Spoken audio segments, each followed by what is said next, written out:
exposition. La convention aura finalement lieu le dimanche 28 mars à l'École des Chutes. Une commis dépanneur a risqué sa vie hier pour des billets de loto et ça s'est passé dans le secteur Saint-Grégoire au dépanneur des Acadiens. La dame s'est agrippée au véhicule des malfaiteurs qui venaient de s'emparer de billets de loto. Elle a dû finalement lâcher prise et comme elle est tombée violemment sur le sol, eh bien, la caissière s'est blessée à la tête. Par chance, elle n'a subi que des blessures mineures. De retour au travail aujourd'hui, la commis était bien heureuse d'apprendre que la police avait mis la main au collet des 2 voleurs à Bécancour. Jocelyn Croteau, 42 ans, et Patrick Boissonneau, 23 ans, seraient reliés à une dizaine d'autres vols du genre dans la région de Trois-Rivières. Les 2 procédaient toujours de la même façon. Un premier individu occupait le commis en lui demandant, en lui disant « Je vais déménager bientôt, avez-vous des boîtes? » Et là, il suivait le commis jusqu'à l'arrière-boutique du dépanneur pour obtenir des boîtes. Et pendant ce temps-là, son comparse lui entrait à l'intérieur et s'emparait des billets de loto sur le comptoir directement. Les automobilistes avaient dû oublier que l'hiver n'est pas terminé. La neige d'aujourd'hui a provoqué une avalanche de sorties de route et d'accrochages. La Sûreté du Québec en rapporte au moins une vingtaine dans la région de Trois-Rivières, particulièrement sur la route de la Tuque. Ici, dans le secteur de Champlain, sur la 40, un patrouilleur s'est fait galant samaritain en remettant une jeune automobiliste sur le droit chemin. Sur la rive nord du fleuve, l'état des routes va de partiellement enneigé à enneigé. Les conditions paraissent nettement plus favorables sur la rive sud vers Victoriaville et Drummondville. Donc, Martin Levrault, on le voit, de la neige sur les routes, de la neige partout, mais ça va disparaître assez rapidement. Ça va s'améliorer concernant les conditions routières, Chantal, parce que, bon, là, on a reçu 5 cm de neige. C'est la pluie qui tombe. Il y a de la pluie verglaçante sur certains secteurs encore, mais vous l'avez dit. Et puis, le mercure est à la hausse pour atteindre plus 6 et plus 8 pour demain avec les abrasifs. Donc, concernant les routes, ça va se dégager. Et puis, pour dimanche, lundi, c'est des nuages, pas de précipitations. Je vous donne tous les détails à la fin du bulletin, Chantal. Merci, à plus tard. À plus tard. L'Université du Québec à Trois-Rivières a condamné une section du pavillon des arts. Depuis mercredi, en fait, la portion préfabriquée du pavillon Benjamin Sult est interdite d'accès. Depuis 6 ans, les experts du service de l'équipement de l'université surveillaient de très très près l'état du bâtiment dont la démolition avait déjà été envisagée en 1998. Cette section du pavillon des arts sera bientôt démolie. Elle a été érigée au début des années 60 à partir de modules préfabriqués. C'est une partie là, qui est vraiment désuète. On a tout tenté pour essayer d'étirer la longévité de cette bâtisse-là, mais malheureusement, on doit la fermer. Le bâtiment présente des signes évidents de détérioration. Il était inspecté régulièrement, mais les derniers tests ont fait craindre le pire. C'est les structures qui sont défaillantes et puis la structure tombe petit à petit. Alors, pour la sécurité des étudiants et du personnel, il faut la fermer. En arrivant mercredi matin, ce cadenas barrait l'accès à la section préfabriquée, prenant tout le monde par surprise au département des arts. Ici, on s'interroge sur la véritable urgence d'interdire l'accès à des locaux où, la veille, rien ne laissait croire que le bâtiment deviendrait soudainement aussi dangereux. C'est vraiment le caractère rapide là, qui nous surprend le plus. T'sais, on se dit, quand même, on était là la semaine passée, puis tout allait bien, il n'y a pas d'eau qui coule. On me dit qu'il y a un danger imminent d'écroulement du bâtiment. Jean-Paul Martel y a travaillé une partie de la nuit la veille. Il y avait son bureau et un petit atelier auquel il n'a plus accès que quelques minutes, 2 fois par jour. Lorsqu'un gardien vient ici, il ouvre la porte, j'ai 5 minutes pour tenter de faire les priorités qui m'apparaissent durant ces 5 minutes.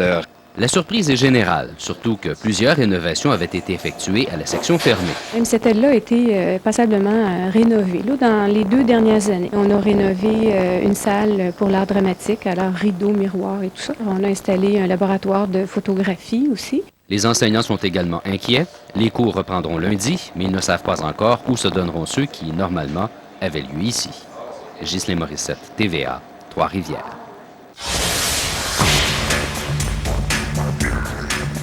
En plein cœur de la semaine de relâche, en voulez-vous des activités? Eh bien, en v'là à la tonne. Bon vendredi, ici Anne Boucher.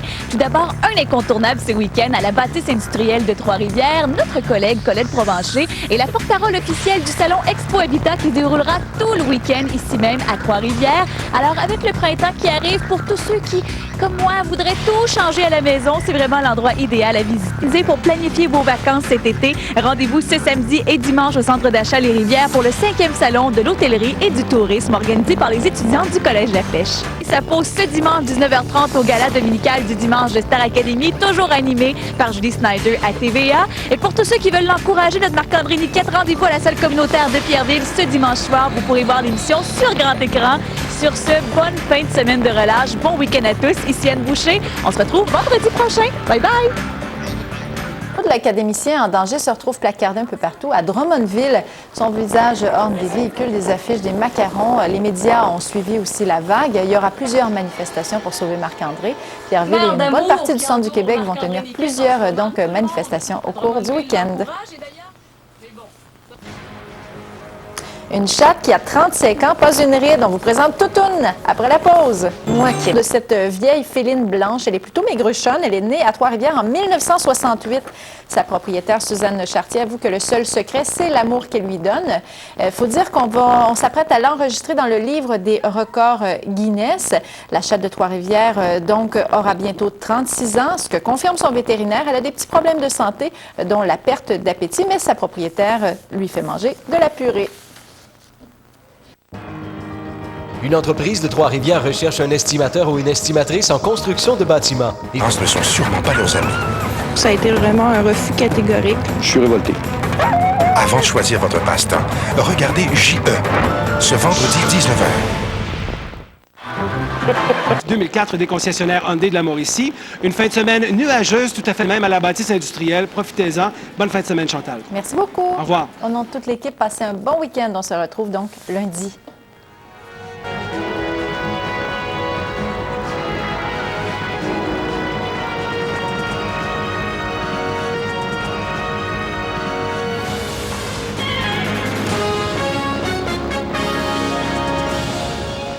En musique. On s'en va en musique, allons-y. Allez, voici la question. On doit à ce compositeur né en 1825 l'opérette La Chauve-souris.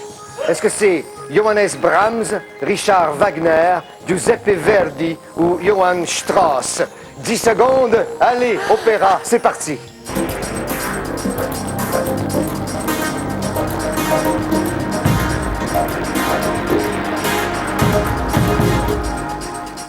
J'ai un fou rire et tout le monde aussi. Verdi. Verdi, vous me dites Giuseppe Verdi, La Chauve-souris. Eh bien, La Chauve-souris appartient à Johann Strauss. Strauss. Eh oui, allez, il faut faire les comptes. Avec plaisir, Geneviève Borne vient donc de gagner 500 $ pour Madame Pierrette Chevalier. Elle est la gagnante de cette semaine. Avec 2000 $, Josie Lavigueur a gagné 1500 $ pour le public. Michel Jasmin et Francis Fédé, chacun 500 $ pour le public. Bravo. Geneviève, toute la semaine, on vous a... Très, très tôt le matin, là, vers 4h, 5h du matin aussi, ça reprend. Je ne dis pas qu'on est parfait. Il n'y a personne de parfait, là. Quoi de mieux pour des enfants qu'un jouet pour les transporter loin, loin dans un pays de rêve? Mais dans la petite ville de Farnham, en Montérégie, le train ne fait pas rêver. Au contraire, il empêche de dormir. Ici, c'est la cour de triage. Donc, on fait les raccordements de train. On les classe et tout ça. On monte les circuits de train. Alors, ce qui fait que ça fait beaucoup de bruit lorsque les wagons se raccordent et se défont. À Farnham, il y a des résidences qui se trouvent à quelques mètres de la voie ferrée qui traverse la ville. Malgré tout, pendant des années, il faisait bon vivre dans ce secteur. Pour les citoyens qui habitaient près de la cour où était livrée la marchandise locale, la voie ferrée faisait partie du paysage. Les choses ont changé depuis janvier 2003. Depuis que la compagnie américaine Railworld et sa filiale Montréal Maine et Atlantique ont pris le contrôle des activités. Selon les citoyens, les trains passent plus souvent. La barrière du passage à niveau est fréquemment baissée. La rue principale bloquée. Quand ils bloquent le passage à niveau, le devant de la maison est bloqué. Fait que là, on ne peut pas vivre en arrière de la maison, puis on ne peut pas vivre en avant de la maison.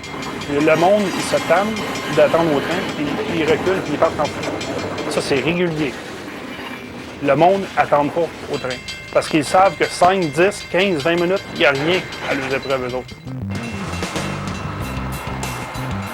Les camions lourds sont aussi plus nombreux, ce qui amène, selon les citoyens, pollution et inquiétude. Et les écoles sont tout près, ici, les milieux. On a 2 écoles primaires et une polyvalente qui est à proximité de tout ça ici, là. La petite, elle a Elle a 10 ans. Elle n'a jamais été à l'école à pied encore. Pourtant, l'école n'est pas loin. Trop dangereux.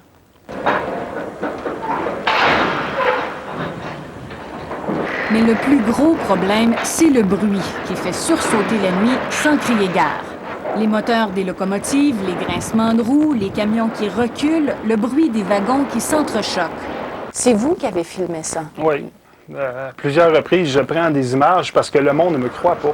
C'est ce qui se passe dans votre cours, les images qu'on voit en ce moment? C'est ça. C'est fréquent? Oui. À toute heure, on ne sait jamais quand est-ce qu'ils travaillent. Ils n'ont jamais d'heure, ils ne sont jamais habituels. Je mets carrément les bouchons, le casque par-dessus, j'allume le radio, puis je le mets pas mal fort, parce que sinon, j'entends pareil comme des... Même avec les bouchons, c'est pas suffisant. Juste les bouchons, c'est pas suffisant. Ça, c'est quand vous dormez? Oui. J'ai pas le choix. J'ai ça sur la tête, puis... Selon l'Organisation mondiale de la santé, les niveaux de bruit la nuit ne devraient pas dépasser les 30 décibels à l'intérieur de la chambre à coucher et les 45 décibels à l'extérieur de la résidence. JE a donc fait appel à un audiologiste pour faire des tests. Même si les activités de l'entreprise étaient plutôt calmes durant le passage de JE, les tests ont démontré que le bruit la nuit était jusqu'à 8 fois plus élevé que les recommandations de l'OMS. Chez des adultes, l'exposition à long terme à des niveaux excessifs de cette nature-là, au-delà de déranger le sommeil, ça déclenche une réaction de stress. Donc, à long terme, ça va créer des problèmes de santé. Alors, chez les adultes, on comprend que ce genre d'exposition va prédisposer les gens à développer des problèmes cardiaques. Problèmes cardiaques directs, problèmes de haute tension artérielle.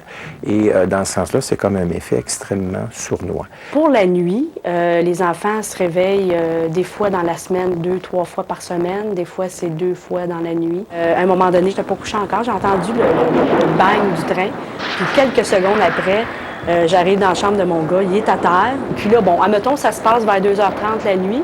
Là, à un moment donné, c'est à 4h30, admettons, là, c'est la petite qui se réveille, qui a eu peur du train, qui pointe la fenêtre aussi, qui dit maman, elle dit peur, puis elle pointe la fenêtre. Alors, le dérangement du sommeil, comme tel, peut créer un stress très important chez les enfants.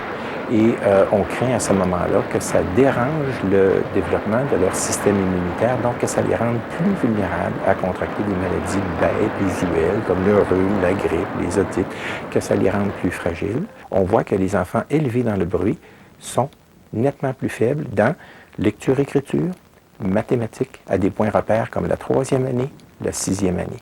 Donc, ces enfants-là connaissent un parcours académique inférieur aux autres enfants, avec un facteur important qui est le bruit. C'est clair, du point de vue de la santé publique, il faut chercher des solutions pour diminuer les niveaux de bruit, pour que les gens puissent avoir une qualité de sommeil leur permettant d'être en bonne santé, effectivement. En avez-vous parlé à la compagnie? Avez-vous tenté de sensibiliser la compagnie pour ce qui est des activités de nuit? À plusieurs reprises, mais on s'en fait rire de nous autres, carrément. On a monté un dossier qui, à mon avis, est assez bien étoffé et ça a été remis comme information à M. le maire et au conseil municipal. Le soir, on devrait arrêter, puis recommencer à 6 heures. Mais on ne peut pas forcer une industrie, cesser ses activités. On ne peut pas fermer la cour la nuit, c'est impossible, parce qu'on a des clients à desservir. Et puis, nos clients sont exigeants. Si on ne les dessert pas, la compétition est féroce. Les porte-paroles de MMA affirment que l'entreprise a réduit ses activités depuis que la ville a reçu des plaintes. Depuis que NMI existe, le 9 janvier, aucun assignement d'affectation de triage de nuit. On parle d'un assignement régulier qu'on avait avant, on l'a coupé complètement. Donc, vous dites qu'il n'y a pas de manœuvre de triage la nuit? Il faut bien s'entendre qu'un train qui arrive de l'Est, qui arrive des États, de nuit, il va faire son triage. Une affectation régulière qu'on avait avant 7 jours semaine, de minuit à 8 le matin, il n'y en a plus. On est logique là-dedans, puis le train, on ne l'empêchera jamais de passer. Mais c'est le triage. C'est quand ils travaillent en arrière de chez nous. Mais les citoyens, eux, ne croient pas que les activités ont été réduites. En septembre dernier, à la demande de l'Office des transports du Canada, il y a eu une médiation qui a réuni à une même table des représentants des citoyens, de la ville et de la compagnie. Ça donne absolument, jusqu'à date, absolument rien. Est-ce qu'il y a moyen, quand on fait des manœuvres de triage, que ce soit moins bruyant? Il y a toujours moyen de ça. Tout dépend de la personne. Des fois, c'est un peu plus fort, des fois, c'est un peu moins fort. C'est sûr que ça peut se faire mieux, là. Il y a un règlement sur le bruit que moi, j'avais fait appliquer à l'époque avec l'ancienne compagnie de chemin de fer. Et d'ailleurs, la Ville avait obtenu un jugement à ce moment-là qui était en faveur de la municipalité et qui donnait des amendes à payer à la compagnie pour contrevenir au règlement. Et dans ce cas-ci, le règlement municipal ne s'applique pas puisque les chemins de fer relèvent du fédéral. Au provincial, il existe des normes en matière d'environnement et de bruit, mais juste pour les carrières et sablières. Il n'y a rien sur les manœuvres de triage. Les plaintes reçues à Québec contre MMA ont été acheminées à Ottawa. Si on dit à la compagnie quand faire ses activités, ça s'appelle régir ses activités. Alors, c'est ça qu'on ne peut pas faire, que la province ou sa créature municipale ne peut pas faire. Le fédéral pourrait le faire. Transport Canada a refusé de nous accorder une entrevue à la caméra. Au téléphone, une porte-parole s'est contentée de nous dire qu'un projet de loi qui devait aborder la question du bruit posé par les activités de chemin de fer a été abandonné récemment parce que le gouvernement révise ses priorités. En 2000, à l'époque où une autre compagnie exploitait la cour de triage, la Ville a demandé à une firme d'experts de faire une étude. Le rapport indique clairement que les activités de triage ont un effet négatif sur la qualité de vie des citoyens et que seul le déménagement de la gare de triage à l'extérieur de la ville pourrait régler le problème. Le 16 septembre dernier, le maire a envoyé une lettre au ministre québécois des Transports, Yvon Marcoux, dans laquelle il réclame que MMA puisse s'installer sur des terrains vacants du gouvernement du Québec dans des champs à l'ouest de Farnham. Puis je vais tout faire avec le conseil de trouver des solutions pour qu'ils déménagent dans un terme assez restreint. On travaille avec le ministère des Transports et avec la Ville. Ça va très bien. Puis on va participer à une étude pour relocaliser la cour. Encore une autre affaire, une étude. On s'en fout des études, on veut avoir du concret.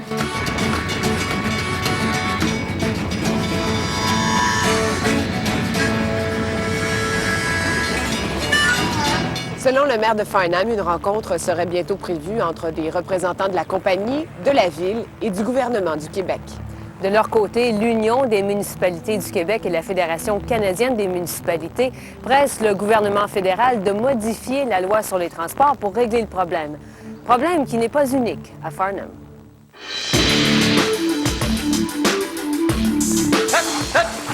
On est capable d'assurer un jeune de 18 ans qui roule à 300 km/h. C'est une bécane nouvelle de cette année. Puis nous, on en fait quoi, 17-18 km/h dans les plus grosses rides. C'est ça que c'est incompréhensible. Un gros poids sur les épaules qui est parti. Le sous-titrage de cette émission vous a été présenté par Royal Lepage. Richard Séguin vous propose un spectacle intimiste, seul à la guitare. Réservez maintenant aux numéros qui apparaissent à l'écran. La Mauricie en français, naturellement. Chez Déco, on partage entre autres le bonheur de Lucienne et de sa fille qui se sont retrouvés après plus de 40 ans. Signé l'anniversaire de Daniel. À très bientôt, 20h. C'est pas la fin, paraît qu'on revient pour un tour de terre. Michel Richard, ce mardi 21h30. J'aurais fait une pute, là, une bonne pute. TVA, le réseau. 600 000 $ de garantie rattachée au terrain. Non seulement c'est inquiétant, mais surtout, ça les empêche d'emprunter et de réaliser le projet de rénovation. Clair de tout privilège et hypothèque, terrain et bâtiment. En 93. On comprenait pas qu'est-ce qui s'est passé. Construction qui leur a vendu le terrain et la maison. Léonard Arsenault n'est plus en affaires. On a fait la transaction, la propriétaire du terrain était là. Elle a pris son chèque, elle est partie. Le notaire aurait dû normalement partir la journée ou le lendemain, aller enregistrer ses actes. Ce qu'il n'a pas fait. Il a gardé probablement l'argent. Et puis, c'est comme ça que plusieurs années plus tard, bon, ils viennent pour faire des rénovations, je pense, quelque chose comme ça. Et ils se réveillent avec une main levée qui n'a pas été faite. Voici ce qui s'est passé. L'entrepreneur en construction, Léonard Arsenault, achète le terrain d'une compagnie à numéro. Lors de la vente, le notaire aurait dû faire une transaction pour ne plus que la garantie de 600 000 $ que la compagnie avait enregistrée soit liée au terrain. C'est ce qu'on appelle une main levée. Dans ce cas-ci, le notaire ne l'a pas fait. Quelques heures plus tard, l'entrepreneur vend le terrain au couple. Le même notaire procède à la vente. Résultat, la garantie de 600 000 $ a suivi le terrain qui appartient désormais à Claire Vézène et Guy Godin. Qu'est-ce que c'est simplement une main levée? Ben, comme son nom l'indique, c'est un document par lequel le créancier hypothécaire donne main levée de l'hypothèque ou d'une partie d'hypothèque qui grève un lot sur plusieurs lots ou sur une totalité des lots. En clair, c'est un papier qui certifie que la garantie qui était auparavant liée au terrain ne l'est plus. Ça vous rend émotionnel? Ah oui? C'est ça, le notaire Latour, on fait confiance à un homme de loi, puis là, tout d'un coup, tout est supposé être clair de dette et d'hypothèque, puis dans le fond, il y avait une hypothèque déjà depuis 92 sur le terrain. Le notaire avec qui le couple a fait affaire se nomme Jacques Latour. Il a fait faillite en 97, en plus d'être radié 2 ans plus tard par la Chambre des notaires pour une période de 10 ans, pour ne pas avoir agi professionnellement dans un autre dossier. Dans le fond, on ne peut pas vendre, on ne peut pas louer, on ne peut pas rien faire. On est bloqué.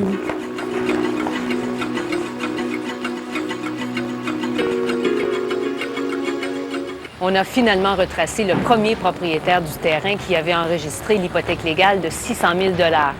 Après la diffusion du reportage, l'affaire s'est réglée assez rapidement.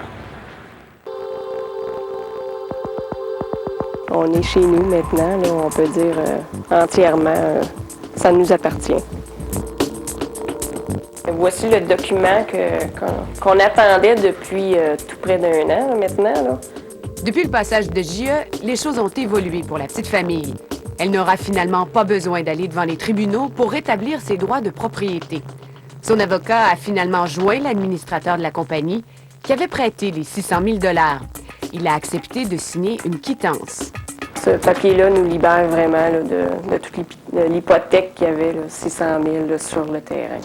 Même si le couple Vézène-Godin évite les tribunaux, il a quand même dû encourir certains frais. Et puisque c'est leur notaire qui a fait une erreur, il devrait être dédommagé. Jusqu'à maintenant, ça nous a coûté d'avocat 1 500 $. C'est pas fini, on attend toujours la dernière facture. Suite à ça, notre intention, c'est de réclamer ces montants-là à la Chambre des notaires, au fonds d'assurance. Que s'il y a une erreur de prouver qu'il y a des dommages à ce moment-là et qu'il y a lieu à indemnité, le fonds va faire en sorte que le consommateur soit indemnisé. Dans à peu près 2 semaines, là, on va commencer le creusage là, pour le solage.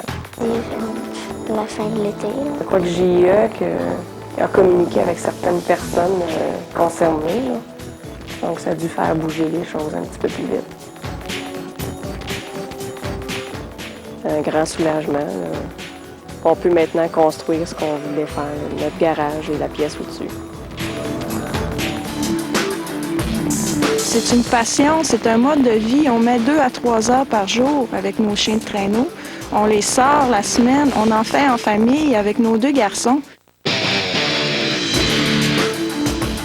On se dit aussi, faire attention, on n'est pas stupide, on est 2 professionnels, puis on se dit, ben, on devrait être capable de gérer ça, puis ça nous est arrivé. $ pour une maison, la moindre des choses, c'est qu'elle soit droite et solide. Mais ce n'est pas le cas avec la résidence des Donaldson. Elle craque tellement et elle est tellement croche que les Donaldson doivent faire du camping au sous-sol. Disons que pour un chiro de formation, il y a des craquements plus désagréables que d'autres.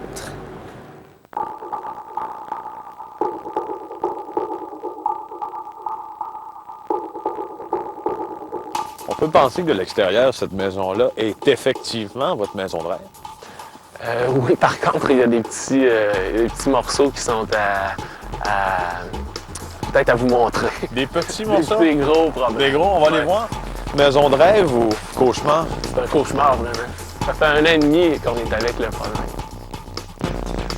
Wow! Ça, c'est votre rêve? C'est ça. Il n'y a rien de fini. Rien fini. Non. Il n'y a rien de fait ici. Pire que ça, en plus de ne pas être fait, il y a plusieurs choses qui sont mal faites. Aussi, donc, qui sont à défaire et à refaire. On était obligés de garder nos meubles, tout ce qu'on a, rangé quelque part ailleurs. Parce que justement, il y a des travaux qui se font, la poussière et tout. Donc, depuis 1 an et demi qu'on ne vit pas dans notre maison. Il y a eu 6 infiltrations dans 6 fenêtres différentes. Et on voit bien la moisissure qui s'installe. Richard Donaldson est chiropraticien. Quand il fait craquer ses patients, sa maison craque aussi. Alors, c'est ici, Richard, que vous rencontrez vos patients. C'est une de mes salles de consultation et c'est aussi ma salle radiologique. Montrez-nous le problème. Hein, le problème, c'est que les planchers sont un peu mous. Disons beaucoup. Il y a 1 an et demi, lui et sa conjointe ont payé 250 000 $ pour cette maison, dont ils ont dessiné eux-mêmes les plans. Ils ont fait affaire avec l'entrepreneur général Jean-Charles Chamberlain, qui leur a proposé une maison modulaire. RCM Modulaire, le plus important fabricant au Canada, n'avait pas commencé à la construire que déjà les premiers problèmes sont apparus. C'est comme ça que ça commence. Les modules sont livrés en retard. Il y a seulement 2 modules sur 4 qui sont livrés. La porte d'en avant de la maison qui est arrachée sur l'autoroute en chemin. La maison a commencé à prendre forme, mais elle n'avait pas les bonnes dimensions. Quelques portes étaient trop basses, l'espace pour la cuisinière n'était pas assez grand, le plancher n'est toujours pas terminé, sans compter la sortie d'air chaud de la sécheuse qui, au lieu de se rendre à l'extérieur, donne carrément dans le plancher. Aussi, il n'y avait pas de main courante sur l'espace mezzanine et surtout un escalier sur lequel il est hasardeux de s'aventurer. Quand on reçoit des gens, pour la première fois, on se met à marcher dans l'escalier. L'escalier branle, tout le monde a peur. Tout le monde pense qu'ils vont tomber. Quand je mets tout ça bout à bout, je me dis qu'avec les coûts également, je me dis que c'est un petit peu questionnable de trouver des cas où la liste des déficiences et de malfaçons est suffisamment longue ou est trop longue avec tous ces ingrédients-là en 2004. Tellement longue que le couple a élu domicile au sous-sol pour quelques mois. Vous squattez. On squatte, c'est l'expression que j'utilise. On est des squatteurs. On veut simplement une maison. Une maison qui est habitable, comme on l'a demandé depuis le départ. C'est pas compliqué. C'est pas plus compliqué que ça. Oui, c'est compliqué, très compliqué. Ils ont multiplié les appels afin que l'on règle leurs problèmes. Ils décident de poursuivre au civil l'entrepreneur général qui appelle en garantie la compagnie de maisons modulaires. Dans toutes les négociations qu'on a eues, c'est les deux qui se relancent la balle. Donc l'usine de maisons préfabriquées dit non, ça c'est la responsabilité du contracteur, c'est lui qui est responsable de la maison en totalité. Et le contracteur dit non, non, ça c'est l'usine de maisons préfabriquées qui n'a pas fait tel morceau. JE a tenté de rencontrer Jean-Charles Chamberlain, qui D'un sont les lundis, sortez à l'extérieur, amusez-vous. Vendu. La maxime dit que le chien est le meilleur ami de l'homme. Mais pas de tous les hommes et surtout pas des agents d'assurance. Parlez-en à des vrais passionnés de chiens, des amateurs de chiens de traîneau qui pratiquent cette activité uniquement pour le plaisir. Et si, comme eux, vous avez plus de 2 chiens, vous constaterez que les assureurs en habitation deviennent vite allergiques.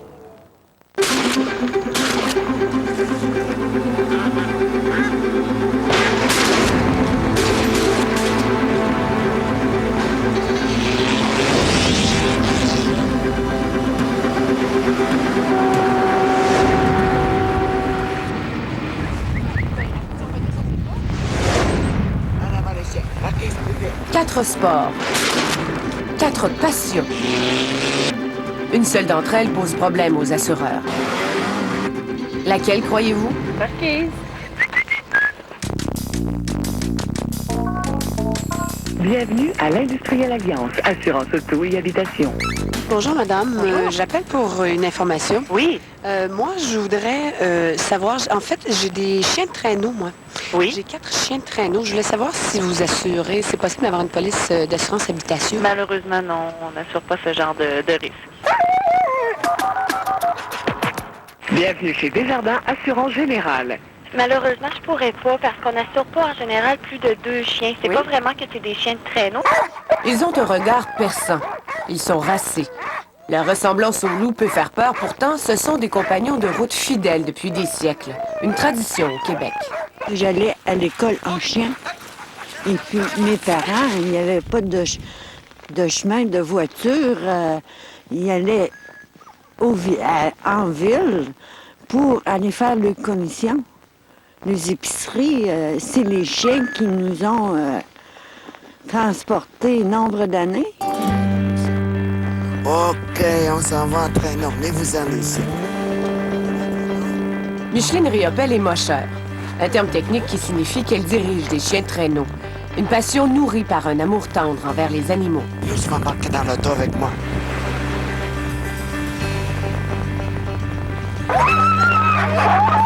Au Québec, on compte plus de 500 mocheurs. Des jeunes, des plus vieux, des familles. Autant de personnes qui partagent un style de vie improfitable aux yeux des compagnies d'assurance. Un désintérêt aux conséquences importantes. On a contacté la plupart des grandes compagnies, plusieurs courtiers. On a même contacté une compagnie, en fait, c'est des courtiers qui assurent les gens à risque. C'est-à-dire quoi, ça, des gens à risque? Des gens qui ont perdu leur permis de conduire suite à des taux d'alcool dans le sang ou qui ont des maladies qui peuvent être dangereuses, transmissibles, ou des gens qui ont fait de la prison. Puis, quand je leur ai demandé s'ils assuraient les chiens de traîneau, ils nous ont dit non, madame. Fait qu'ils assurent beaucoup de choses très dangereuses, mais mes chiens de traîneau qui sont si dociles comportent un plus grand risque.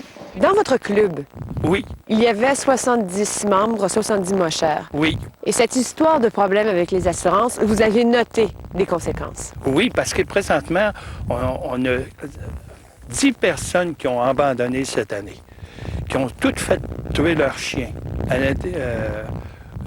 Envoyés sur le vétérinaire pour les faire tuer. Spécifiquement à cause du problème d'assurance? Oui, juste pour ça.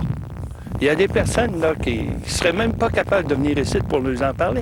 Ils en pleurent. Une vie sans chien, pour vous, c'est quoi? Ah, pas capable. Pas capable. Mais comment un simple problème d'assurance peut-il mener à l'euthanasie de chiens? Exagération des faits pour s'attirer de la sympathie? Pas du tout. Dans les faits, les mocheurs ont à choisir entre le logement ou les chiens. C'est leur maison que les mocheurs veulent assurer, pas leurs chiens. Et c'est spécifiquement la présence des chiens qui les empêche d'avoir accès à de l'assurance habitation à cause de la responsabilité civile qui s'y rattache. Les assureurs craignent devoir payer pour des morsures.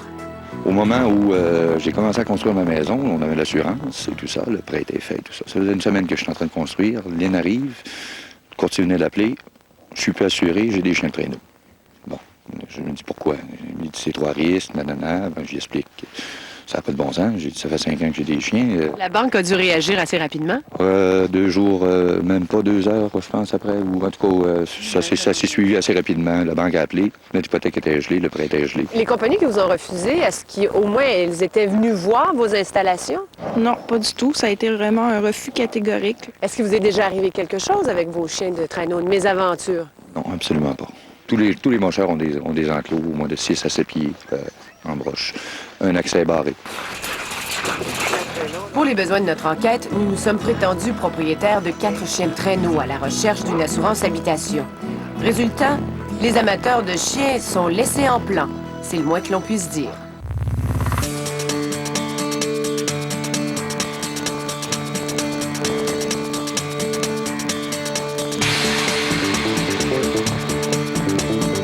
On n'a pas de moyen de savoir est-ce qu'il y a plus de réclamations quand les gens ont plus de 2 chiens, moins de 8 chiens. Je n'ai pas de chiffre à l'appui. Mais sûrement que certains assureurs individuellement, en analysant leur rapport sinistre, pourraient donner certaines informations là-dessus. Mais ils ne sont pas tenus de le donner? Non. Nous autres, on a fait une petite enquête l'automne passé avec 17 membres, qui totalisait 211 années de possession de chiens avec un total par chenille, là, ça donnait 28 chiens, mettons. Il n'y a eu aucune réclamation. Ces 20 personnes-là, en fait, ils allaient dans des courses, là, même en dehors de notre région. Ça totalisait 440 courses. Aucun incident. Aucun incident. N'avez-vous des membres qui ont fait des réclamations pour morsures ou... Jamais. Jamais depuis 20 ans. À la fin des années 90, 2 enfants sont morts agressés par des chiens nordiques. Tous les propriétaires de chiens sont dorénavant liés à ces incidents. Est-ce que c'est vraiment un élément témoin qui explique, qui démontre le caractère agressif des chiens, les accidents qu'il y a au Québec? Non, parce qu'on n'a pas tenu compte du contexte, encore une fois, comme je disais tantôt. Lorsque ces incidents-là sont arrivés, les chiens étaient des chiens qui étaient enchaînés 24 heures sur 24, donc il y avait très peu de civilisation. Alors, vous nous dites qu'il y a un risque supplémentaire, vous n'avez pas accès aux chiffres, les compagnies d'assurance ne sont pas tenues de vous donner. Et nous, il faut vous croire comme ça en disant effectivement c'est un risque supplémentaire, mais on n'a aucune statistique à l'appui pour nous réconforter dans vos positions. Je vous dirais que malheureusement au Québec, non, on n'en a pas. Comprenez-vous la position des assureurs? Non, pas vraiment, parce que je crois que c'est beaucoup trop arbitraire. Jean Bourassa est expert canin. Depuis 9 ans, il partage son quotidien avec des dizaines de bêtes. Pour lui, une augmentation du nombre de chiens ne signifie pas nécessairement une augmentation du risque. Il y a des fois où ça peut effectivement améliorer la situation, là, parce que les deux se complètent et forment une famille. Là. Donc, ça devient vraiment un chien familial. Ça ne devient pas un chien de garde, un chien attaché tout le temps. Donc, le chien peut jouer, beaucoup plus socialisé, effectivement. C'est un sport, c'est une tradition, c'est un respect, les mâchoires entre eux autres. Si je gardais un chien agressif, mes amis ne voudraient plus sortir en traîneau avec moi. Allez, les chiens. La vraie raison, ce n'est pas le bac qui nous l'est donné. C'est un courtier en affaires depuis 20 ans. Le problème n'est pas tant le grand nombre de chiens que le petit nombre de propriétaires. Un marché spécialisé, pas assez rentable pour les assureurs. 500 en assurance, c'est un très petit nombre. Si on compare ça à d'autres sports comme la motoneige, des motoneiges au Québec, il y en a au-delà de 200 000. Alors, le principe de l'assurance, c'est toujours de répartir parmi un très grand nombre le risque de quelques-uns. Je ne vois pas pantoute pourquoi que nous autres, on serait brimés parce qu'on est peut-être une moins grosse gang. Parce qu'on a segmenté de façon, je ne sais pas si on peut dire de façon exagérée, mais parce qu'on a segmenté le marché. Alors, des assureurs décident de ne pas s'impliquer dans tel ou tel secteur. Madame Cadieux, c'est pas la première fois qu'on vient vous voir le Bureau de l'assurance du Canada pour des problèmes d'accessibilité à l'assurance habitation. Le 8 février 2002, on est venu pour des gens qui avaient des problèmes pour avoir une assurance parce qu'il y avait des reptiles, des iguanes, des choses comme ça. On est venu le 20 septembre 2001 pour des gens qui accueillaient des enfants en famille d'accueil, qui avaient aussi de la difficulté à obtenir de l'assurance habitation. Là, on vient pour des gens qui ont des chiens. Vous n'êtes pas tannés de nous voir? Hein? Vous n'êtes pas gênés parfois? Bien, écoutez, non. Je peux pas l'expliquer. Je trouve ça vraiment là, désobligeant là, de devoir être rendu avec vous là, pour essayer de défendre notre cause.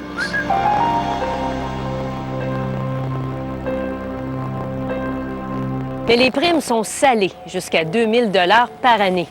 À moins que les compagnies d'assurance changent leur politique, ce qui serait très surprenant, les mocheurs vont devoir continuer à payer très cher leurs primes d'assurance ou se débarrasser de leurs chiens.